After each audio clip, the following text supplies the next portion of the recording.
Dari yang pertama, itu anestesi umum. Nah, sebenarnya anestesi umum itu memang yang melakukan bukan kita, ya, tapi beberapa tindakan bedah itu membutuhkan anestesi umum, ya, terutama yang tindakan bedahnya invasif dan ya besar ya area kerjanya. Anestesi umum ini yang perlu kita ketahui ya cuman indikasinya gimana, kemudian juga tindakannya secara umum kayak gimana. Ya, karena nanti yang melakukan sebenarnya adalah dokter spesialis anestesi. Ya.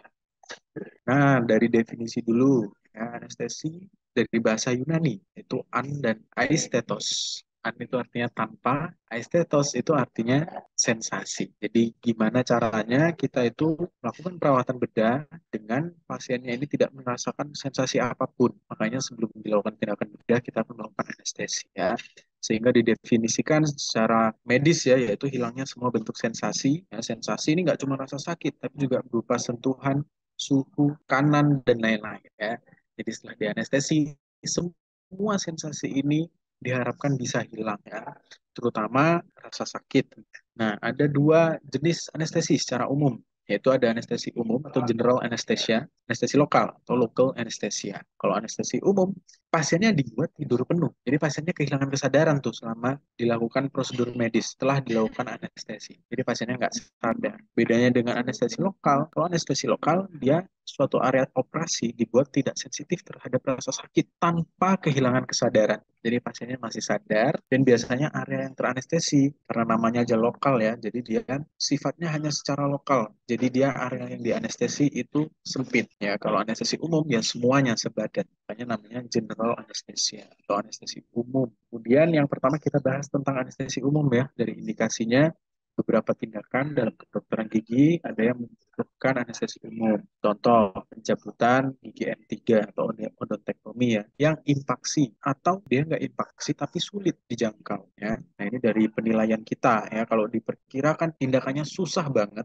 misalnya kita memperkirakan kayaknya ngebennya agak keras deh, kayaknya luka yang dibuat nanti bakal gede banget, yang dari perkiraan kita kurang cukup kalau kita pakai anestesi lokal, nah maka diindikasikan anestesi umum. Kemudian kedua, ada pembedahan yang kompleks. Contoh, mengambil lesi yang tertanam di dalam gingiva atau tulang. Contoh, kita mau ngambil ameloblastoma, ya, mau ngambil kista yang gede, kista dentigerus ya, yang dalam, ada di dalam tulang dan itu dalam banget. Nah, itu bisa kita pakai anestesi umum. Kemudian proses pemasangan implan yang melibatkan bedah tulang rahang. Misal kita butuh bone grafting dan itu gede luka yang dibuat, kita perlu ngebuka gingivanya besar, nah itu akan dilakukan general anesthesia. Kemudian pembedahan rahang untuk koreksi secara struktur atau rekonstruksi, misal pasiennya habis ameloblastoma ya, terus ameloblastomanya kita ambil, berarti kan kita hemiseksi mandibula ya, kita potong mandibula. Nah, tindakan-tindakan kayak gitu ya,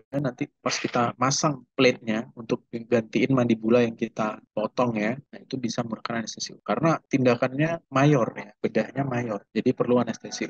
Kalau pakai anestesi lokal dia akan ya. Kemudian pemulihan fungsi rahang setelah trauma atau kecelakaan, nah ini juga sering ya dilakukan, terutama di rumah sakit biasanya. Jadi kalau pasien pasca trauma, kecelakaan, misal dia fraktur ya, fraktur lever, fraktur mandibula, atau mungkin fraktur dentoalveolar, nah itu tindakan akan dilakukan di bawah anestesi umum. Nah, anestesi umum biasanya diberikan oleh spesialis anestesi ya, dan pasti fungsi tubuh pasiennya harus dipantau terus, yang meliputi tekanan darah, terus heart rate, dan juga saturasi oksigen dan lain-lain. Makanya tindakan bedah di ruang OK yang mayor ya, itu pasti ada kayak ini, gambar di layar ini ya, kayak di sinetron-sinetron itu.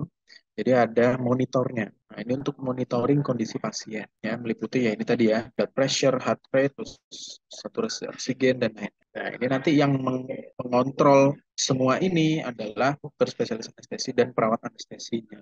Kemudian prosedurnya, nah ini nice to know aja ya biar teman-teman tahu. Jadi langkah-langkah secara umum pemberian anestesi umum pada kedokteran gigi. Yang pertama pasti akan dilakukan evaluasi medis dan konsultasi dulu. Jadi dokter giginya evaluasi dulu pasiennya kayak gimana kondisinya, meliputi riwayat kesehatan, terus pernah alergi atau enggak, terus obat-obat yang lagi digunakan, ya misal pasiennya minum pengencer darah, kayak kemarin yang kita bahas ya, atau obat-obat lainnya yang mempengaruhi proses anestesi, misalnya ya obat-obat untuk saraf ya, itu juga perlu diperhatikan apa saja yang dikonsumsi oleh pasien. Nah, kemudian pasien dirujuk untuk konsultasi dengan spesialis anestesi untuk menilai kelayakan dan risiko pemberian anestesi umum. Nah, ini makanya pentingnya klasifikasi yang kemarin yang ada di slide ya, berdasarkan ASA. Jadi dia ada penyakit sistemik atau enggak ya. Kalau enggak ada dan aman, skor ASA-nya 1.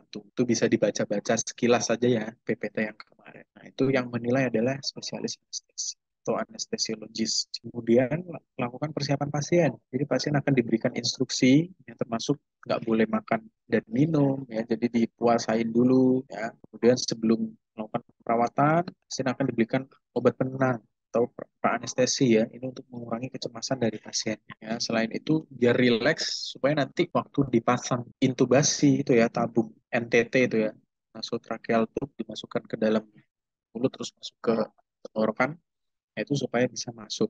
Nah, kemudian monitor fungsi tubuh, nanti dipasangi monitor tadi untuk memantau tekanan darah, kemudian denyut jantung ya, dan juga saturasi oksigen dan lain-lain.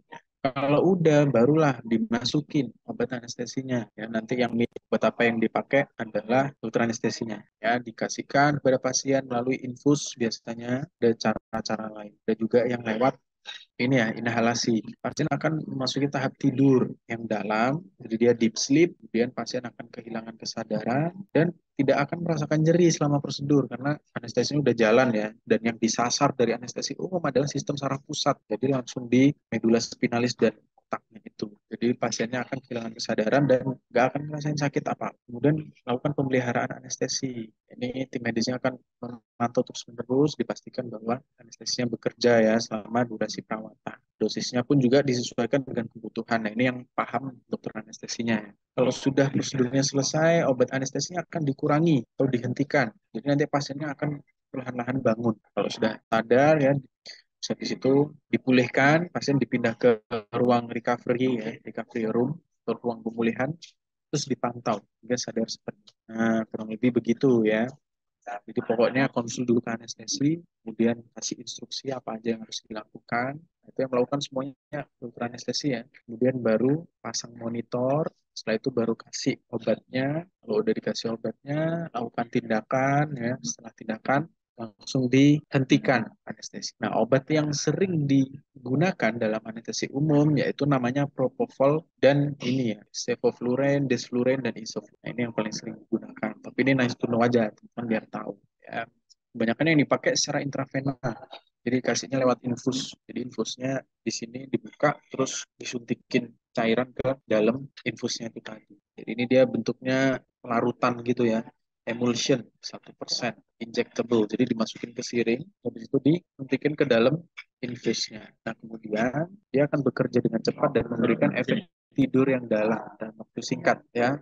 Penggunaannya harus diawasi dengan hati-hati oleh profesional medis ya, sehingga dosisnya pun disesuaikan dengan kondisi pasien dan keperluan pasien. Kalau yang bawah ini dia obat anestesinya secara inhalasi, jadi dikasihnya lewat masker, kayak masker gini ya, dihirup sama pasien. Dia akan memberikan efek tidur dan pemulihan yang relatif cepat. Ya, tapi yang sering dipakai yang intravena gitu.